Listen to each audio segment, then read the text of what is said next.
Hey guys, welcome to my Tornado Shot Windripper guide for hardcore rangers. Um, so obviously it's a weapons Windripper.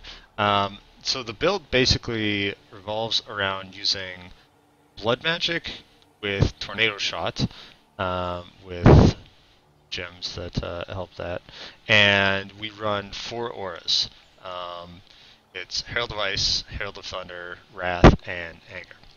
So to do this, we actually need an Alpha's Hell and some reduced mana reservation node points.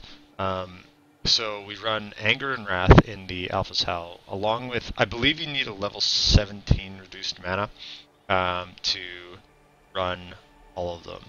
And then I just have Ice Shot in there because whatever, it's just leveling it.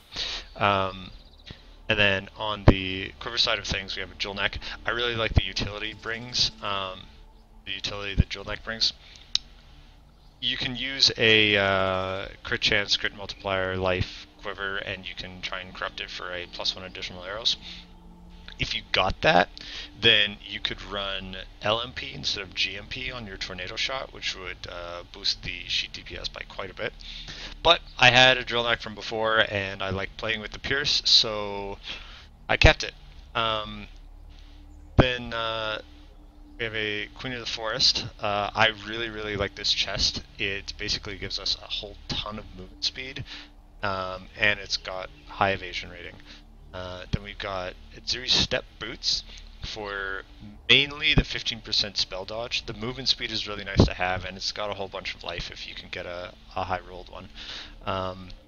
And other than that, it's just kind of really rares. My gloves are kind of not that great for this build, especially since I don't really do physical damage, and I don't really need mana, so the 2% life leech is sort of a holdover from when I was using a fizz bow before I actually got this.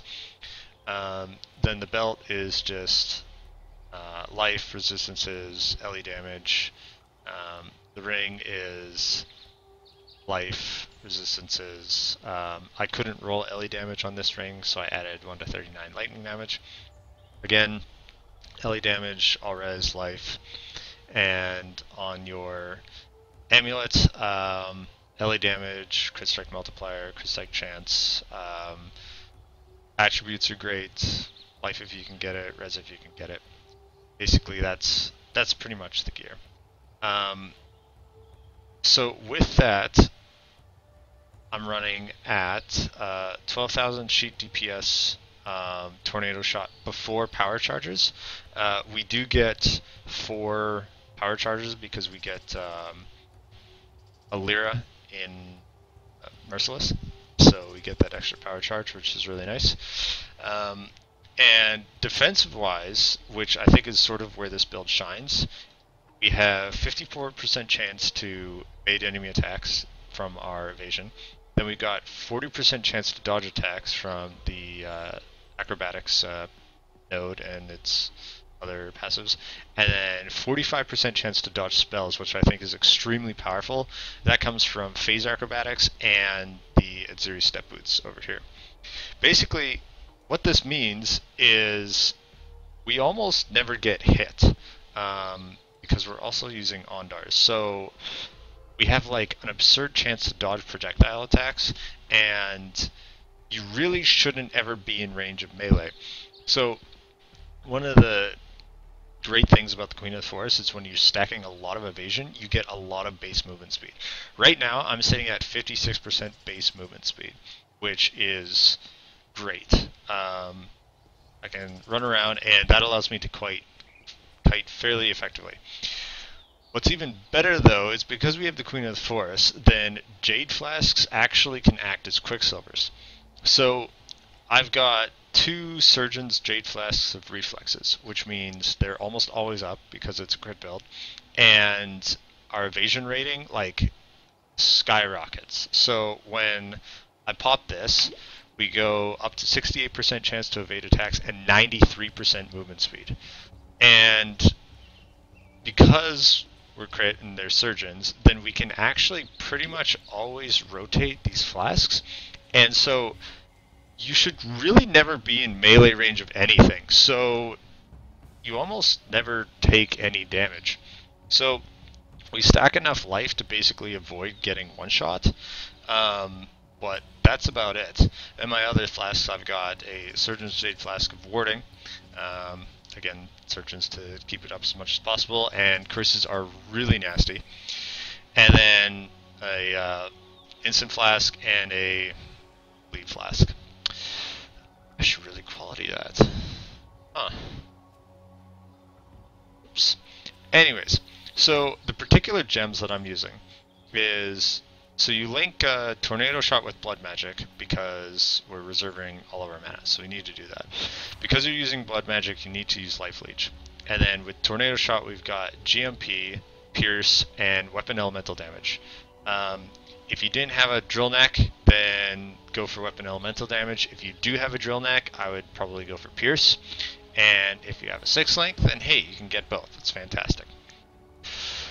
Then over here, in the Queen of the Forest, we have our Assassin's Mark with Curse on Hit, and then we have Herald of Ice linked with Reduced Mana and linked with Herald of Thunder. So basically means Herald of Ice and Herald of Thunder are constantly proccing Assassin's Mark and Curse on Hit. So whenever you kill anything, it is it's cursed and you deal more crit damage, crit chance.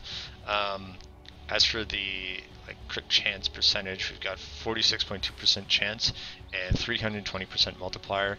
I believe this goes up to 60 something with power charges plus Assassin's Mark. So we've got another 9% chance to crit. If you wanted to, I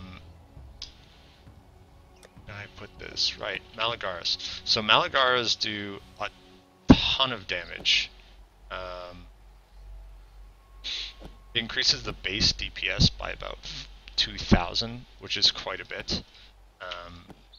But they don't have any life or resistances on them, and I needed mine to be capped. So there you go. So as for the skill tree, this is it. So we are starting in the Ranger area. We do actually grab this attack speed node at some point. You can kind of grab it whenever you want. But the main important parts are grab the entire Scion life wheel, which is really important for getting enough life, and we need Val Pact. It is ridiculously strong with this build, and when we're using Blood Magic, it's just, it's required. What else is there? King of the Hill is really powerful. It knockbacks enemies a lot, so basically everything will be frozen or being knocked back or be shocked or whatever. Then some more life or whatever. The big things are Ondar's Guile here. Doubles our chance to evade projectile attacks. That's really big. That basically means you can just stand there and tank whatever. Chain isn't a big deal. Extra projectiles aren't that big of a deal. And then the acrobatics and phase acrobatics nodes are really, really strong. I highly recommend you get these for an evasion build. Then over here we have the reduced mana reserve. These nodes here are required to make the build work, because otherwise you can't run all of your auras. You could run 3 then in the meantime, but of course that's gimping yourself, right? I'm currently at level 90, so this is quite a few points, but if we want to stretch that a little bit further, we could get True Strike, which is a ton of crit chance. Some more crit chance nodes here. We could grab these crit chance and multiplier nodes, which would be a big help. And that's pretty much it for the passive tree.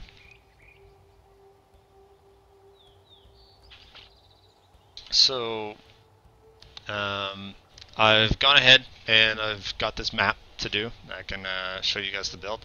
So it's 26% more magic monsters. Players recover life and mana and energy shield 50% slower. That is a really good mod for us because we don't regen life and we don't care about our mana.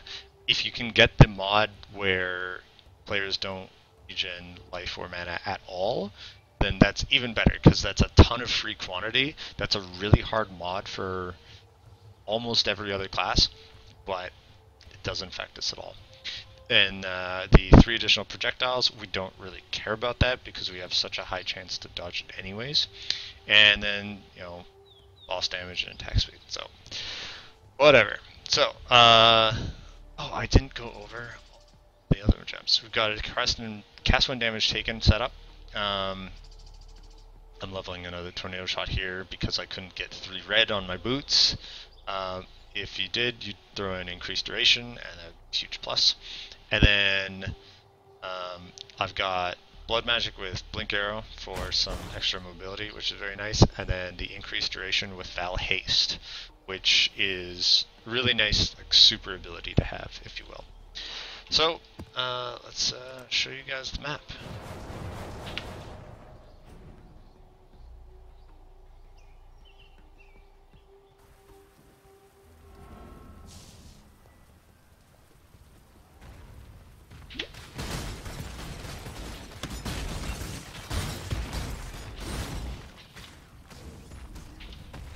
I do this, see what we got.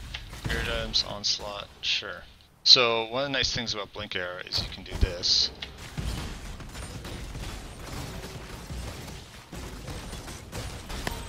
And it's just quite nice. Oh shit. Nice. My tornado shot just leveled to 20. Yes. That.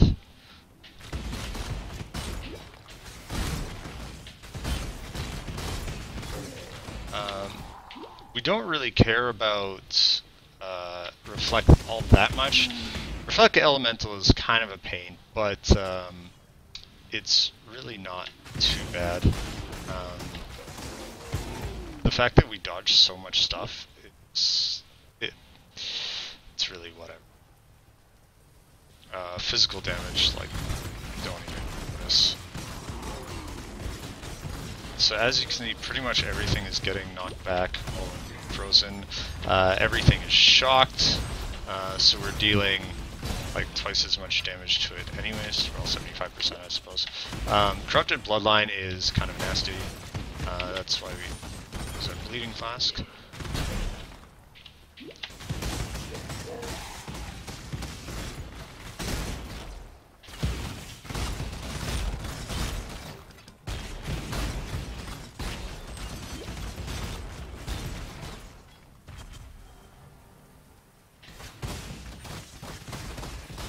Some store bears here. I can pop Val Haste for some crazy boost in DPS. Proximity Shield is one of the crappy parts about that, but because we have so much dodge, then it usually doesn't matter too much. Notice I might not even use a pot this entire map, because I don't need to. I guess I did use one on the Corrupted Blood, but that was for staunching, not health regen.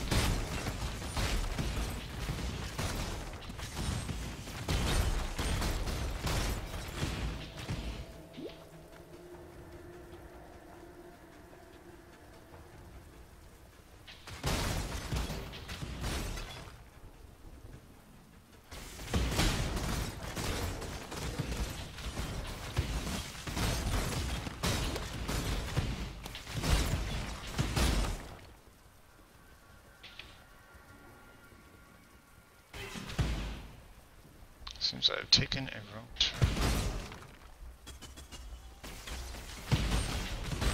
There's the Herald of Thunder going off. Ah, here we go.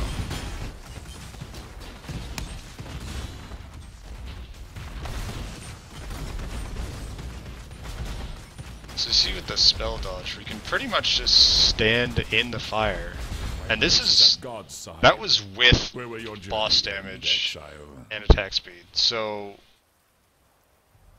I don't know. I think the spell dodge from Phase Acrobatics and Zeri Step is really, really powerful. So yeah, that's pretty much the guide.